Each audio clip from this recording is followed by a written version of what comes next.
watch, especially, this being sort of a music podcast. I think a lot of people would really, really love Central Park because the songs are a lot of fun.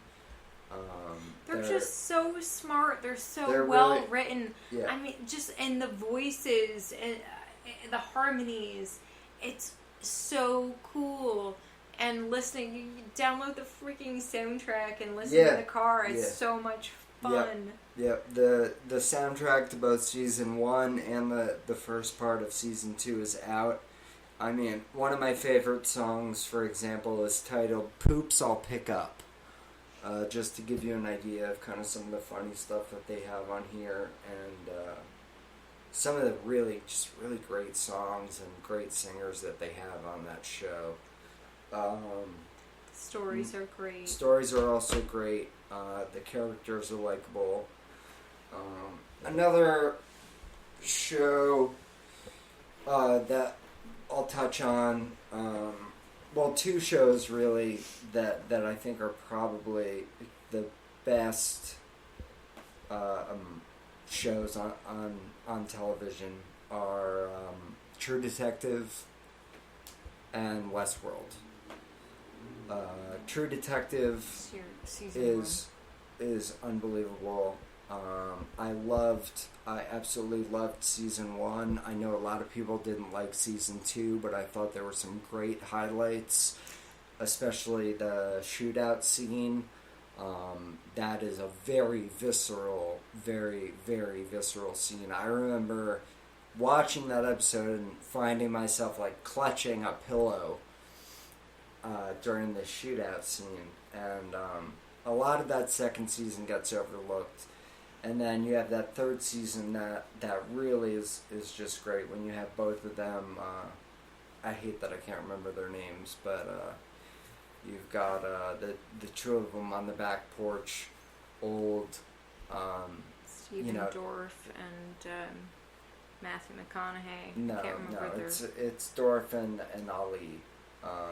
I forget his full name. I apologize. Oh yeah, I gotcha. Yeah. When they're sitting on the back porch and they start crying together. Yeah, that's powerful. That's one of the best scenes on TV. And then Westworld, which Jamie, you haven't watched Westworld, I haven't. right? Why haven't? Yeah, well, it takes a lot of dedication and patience. Which I don't have. The episodes are long. They can be confusing. I can't manage it, or no, it's not that. It's just we've had other stuff to watch. The new season hasn't come out, and I haven't felt like going back and having you watch all of it to catch you up. But yeah, wanted to mention True Detective, Westworld, just as some of my favorites. And then, obviously, we have 30 Coins. Oh my goodness. Which Jamie knows and likes quite a bit. Oh my gosh, Money Heist. I'm dying for Money Heist to come back. My goodness. The new season, I believe will be the last season of Money Heist, is coming. I'm not sure when, but I do know that there is another season coming. Yeah, but 30 Coins as well. Oh, Lord. There are some good ones. Yep. What about the show where it's the high school kid and he's on the spectrum? Darn it. Yeah, Sam is his name on the show. Let me find that really quick. Oh my goodness, that was like a very powerful, informative, just like on so many levels. Jennifer Jason Leigh is the mom. It's so cool. His sister... Atypical. Yes. Atypical's on Netflix. It's a really great show. It's so smart and interesting. Yeah. And it really opens your eyes to so much stuff. Like, anyone should watch this. Everyone should watch this. Yeah, I agree. And Sam, the main character, is on the spectrum, and he is smart. He's kind. He's very funny without trying to be. He's empathetic. He's bizarre, but the interplay between the cast, the family, it's really a really great show. It's heartwarming, it's funny. It's truly about everyone. It's not just about Sam and what he's going through. It's really about everyone around him too. It's about a whole family. It's sweet. So it's definitely a show worth watching. I'm trying to think of some other ones. Big Mouth, always waiting for a new... Big Mouth is definitely outstanding. Lisey's Story just came out on Apple TV Plus as well. That's a Stephen King book that they adapted. HBO also adapted a Stephen King series. Also, we're waiting on the Hugh Grant... Wait on that.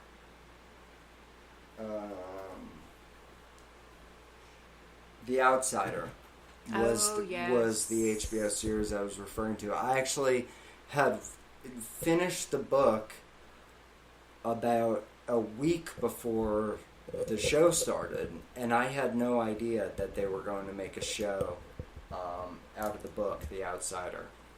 It is awesome. It is scary. It's got a lot of twists and turns. It's a great watch. I'm sorry. Above all, I don't care about... I mean, I care about all of these. I'm dying for Stranger Things. Yeah, the newest season of Stranger Things will definitely, I think, be really good. I'm looking forward to that as well. I love, and I have loved since the start of the show, the throwback to 80s coming of age movies, like Goonies, Stand By Me, all that. Stranger Things pays homage to all those movies, E.T. included. It really is sort of like the Goonies meets, like Actual Danger, is sort of how I feel about it. But I thought, Stranger Things is great. Definitely looking forward to a new season of that. Still think it's creepy that Drake was texting the. I don't even know if we should get into that. Yeah, that was just a little bizarre. But anyway, I'm definitely looking forward to the new season of Stranger Things as well. I'm trying to think if there's any sort of... Okay, so the one that I don't think will ever come back, but was extremely intriguing, was that creepy series called You, with the stalker guy who was totally nuts. He was a serial killer, killed, tortured, all that crazy stuff. I think there will be a new season. You do? I do. I believe at the end of that season, the last season, the second season. But that was like pre-COVID. I don't know if anything's going to come after that. I would love it if it does. I'm pretty sure there will be a new season of that. So sick. That show is pretty sick.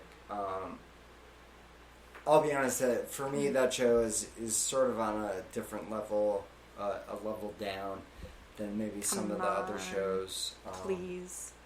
No, level down from what? I like it a lot. It's juicy. You want to keep watching. Level down as far as what?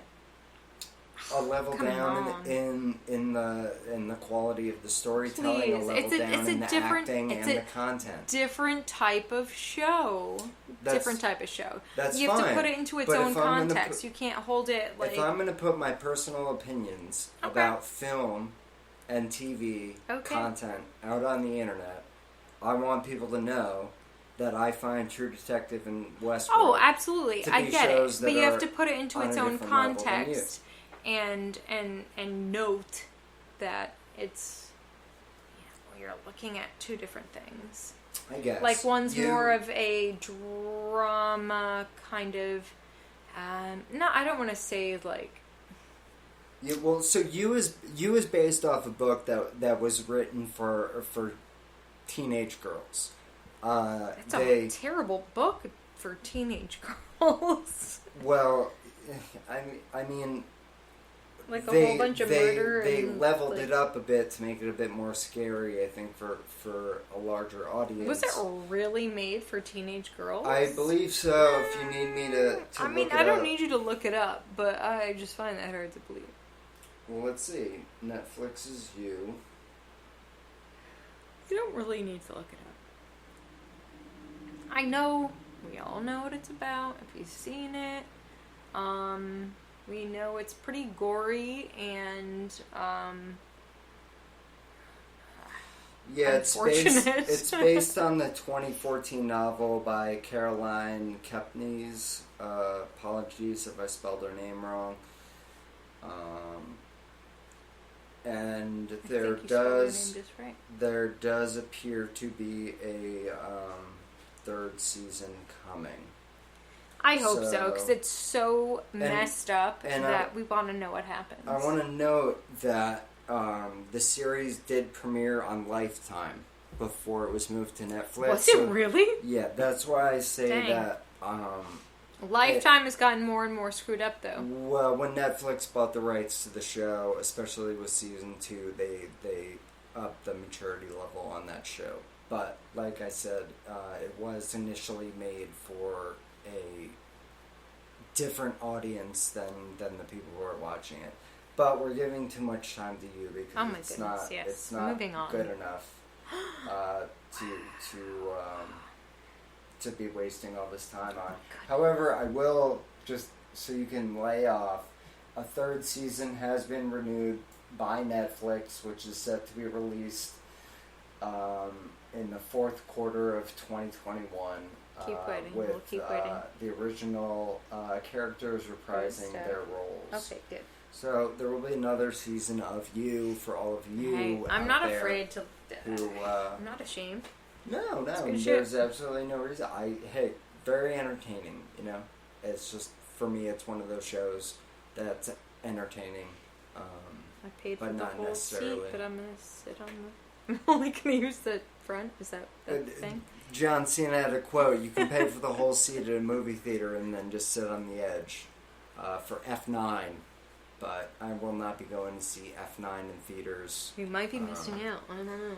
I think I've seen enough Fast and the Furious to know that I don't need to see the 9th. I haven't seen any. Well, consider yourself maybe lucky. I don't know. It's Fast, it's Furious, and it involves Vin Diesel, who we know. He seems like a lovely guy. We talked about this. Family. He seems like a lovely guy. He loves his family and his cars. Anywho. And his family. And he'll use his cars to save his family from the bad guys. Even though he's the bad guy. You're using more time on this than you. Well, I'm just trying to make fun of Vin Diesel's love for his family. You can't make fun of Vin Diesel. You can't do it. Yes, you can. Especially in regards to Fast and the Furious. Oh, absolutely. In fact, John Oliver did a great little bit on Vin Diesel and his family and cars and Fast and the Furious. Why do you want to do bits on good people? Why do you want to make fun of good people? Comedy is not about making fun of good people. It's just about having good jokes. And a joke about Vin Diesel loving his family from the Fast and the Furious movie series. It is a good bit. It's pretty funny. John Oliver, it was funny. It wasn't meant with any harsh intent. It was just a funny bit. But anyway, moving on. I don't want to talk too much about TV and movies. What would you like to talk about, Jamie? I'd like to talk about, I don't know. I've been looking online about online yoga teacher training and wondering if that's something interesting or worth doing. That's cool. Well, so Jamie is heavily involved in yoga. I would like to say that I participate at least in some yoga